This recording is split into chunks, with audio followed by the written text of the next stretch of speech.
The month of April is Shakespeare's birthday month, and this year he'll be turning 462. Whew, that's a long time. And he was born on April 23rd, 1564, or so we think. But how do we know that for sure? Let's find out this week by asking, did Shakespeare have a birth certificate? If you'd like to get to the answer super fast, the straight yes or no answer to this week's question is no. Shakespeare did not have a birth certificate. And his actual birthday is a complete guess. Before you clutch your pearls too tightly, when you're wondering why, may we ask, are we guessing at one of the most famous birthdays in the world? Well, here's some history that'll clear this up for you. In early modern England, there weren't standardized birth records for anybody, so it's not like Shakespeare was being unique in not having one. In fact, it wasn't until 1853 that the UK centralized and formalized its birth record keeping process at all. Not that it relates to Shakespeare, but as a fun fact on that point, here where I am in Alabama in the United States, there weren't standard records until 1908, and we were kind of ahead of things. Several other states waited a long time to do this. In fact, the latest I was able to find was Vermont, who didn't start regulating birth records until 1955.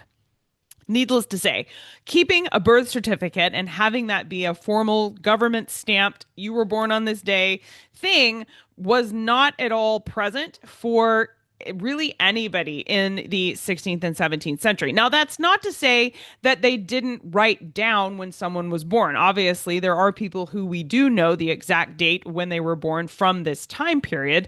But what I mean is that it wasn't a formalized process. It wasn't true for everybody. And it was kind of you had to be important enough for somebody to record that precisely.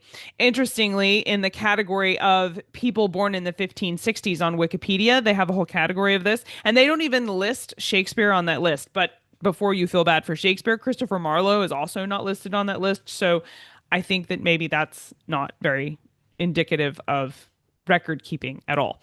So now, just because the process wasn't officially regulated doesn't mean that nobody's birth was ever written down, as the National Archives explains on their online database. They say, before 1538, when parish registers began, births, baptisms, marriages, deaths, and burials were not officially recorded, though some notes may have been kept by the priest. However, many other records which contain genealogical information start well before 1538 and continue long after.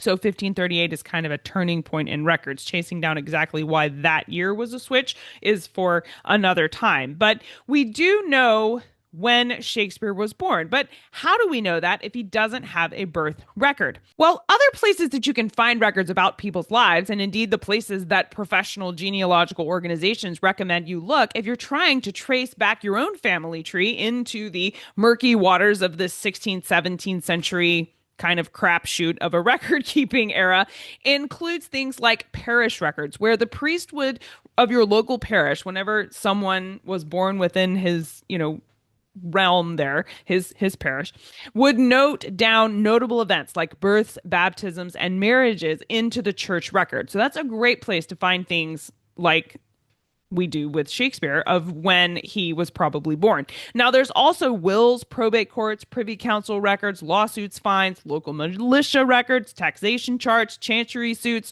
oath rolls. Now, this is a fun one, but this is where anyone holding public office had to pledge loyalty to the crown, and that was recorded on paper, so you can look there. There's deeds of properties, heraldry applications, and so many other data points that you can choose from when you're trying to piece together when somebody lived in the past. And in Shakespeare's case, we have his baptism record to point towards when we're looking for an estimation of when he was born. This is how we know that he was born in April of 1564. Holy Trinity Church Parish Records records William Shakespeare was baptized there in Stratford-upon-Avon in Warwickshire of England on April 26th of 1564.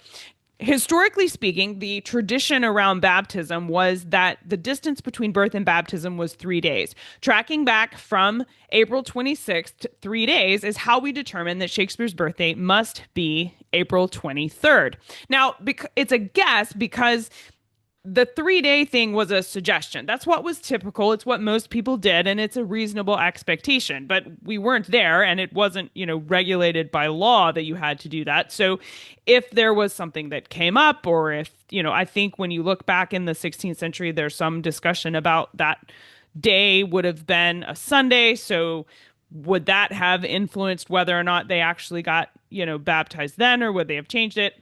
So there's a room for shifting that a couple of days either way. So we don't know precisely that he was born on April 23rd, but we do know that he was born, within a week of April 26th. So it's a pretty good guess, and it's a pretty decent day for a birthday, I think. Just for fun, so while I was on the National Archives website, I had to go digging a little further because you're sitting there with all of this beautiful historical data just right there. I couldn't not look into it. So I was searching the National Archives of the UK for Shakespeare mentions, and I searched the oath rolls because I was hoping there would be something there where he had to pledge fealty to James when he became officially patronized as part of the King's Men. I didn't have time to really dig through and see if that would have been there. If you know and you found it, please share it with me because I want to put my project hat on and go chase that down again later. I didn't find that, but what I did find was a will for William Shakespeare. He's labeled as Gentleman of Stratford-upon-Avon, Warwickshire. The official record says that the Prerogative Court of Canterbury recorded in their register that he had left a will. This is the one that is listed in the National Archives. The Shakespeare Birthplace Trust has one that is digital, and they have actually a picture of it that you can see a copy of his will there. So I kept digging because the National Archives has it organized by category. So you can search specific categories, like you can search the oath rolls, and then you can go over here and search the Chancery records. So I jumped over to the Chancery records and searched the Chancery Equity Civil Suits records and found that William Shakespeare was involved in a civil dispute. So they list a page from the pleadings in the case of Sir Thomas Bendish, William Shakespeare and others versus Matthew Bacon in 1615. This is apparently a property ownership case about some land and property in Blackfriars of London. I have to assume that is related to the Blackfriars Theatre, and somebody apparently got mad. Now, by this time, I was having too much fun on the National Archives website, and I decided to search again, and I found a record of the case of Bellet versus Mountjoy, which concerns a marriage dowry. Shakespeare was involved in this, signing a deposition. So basically, he was a witness to something in the case. And the documents in here, though, they pinpoint his residence in 1604, which was exciting.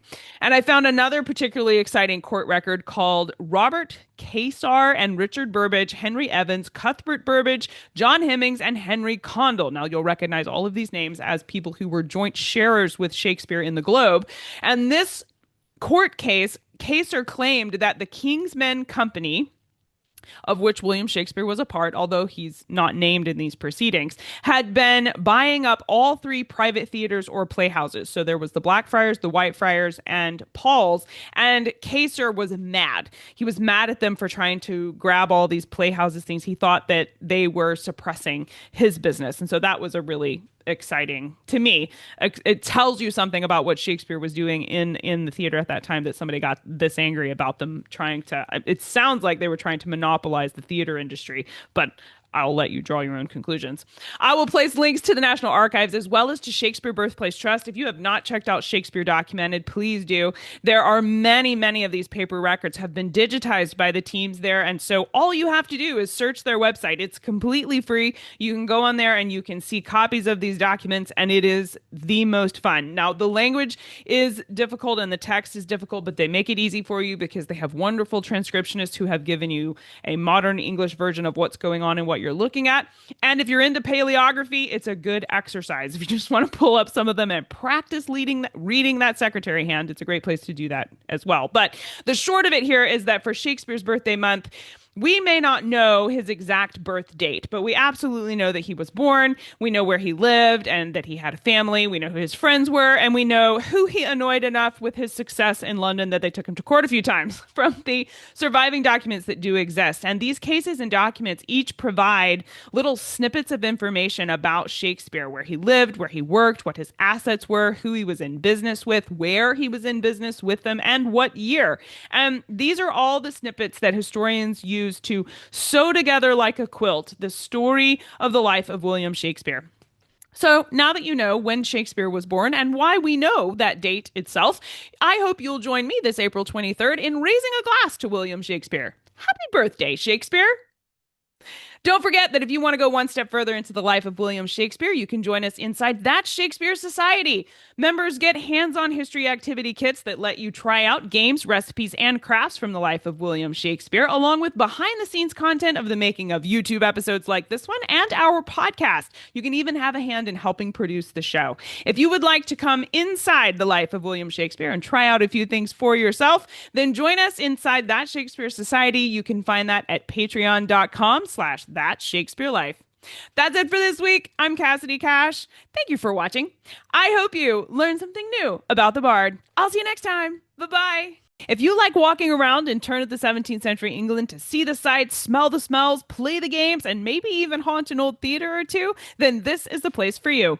Hit that notification bell so you can be sure to join us on our next adventure.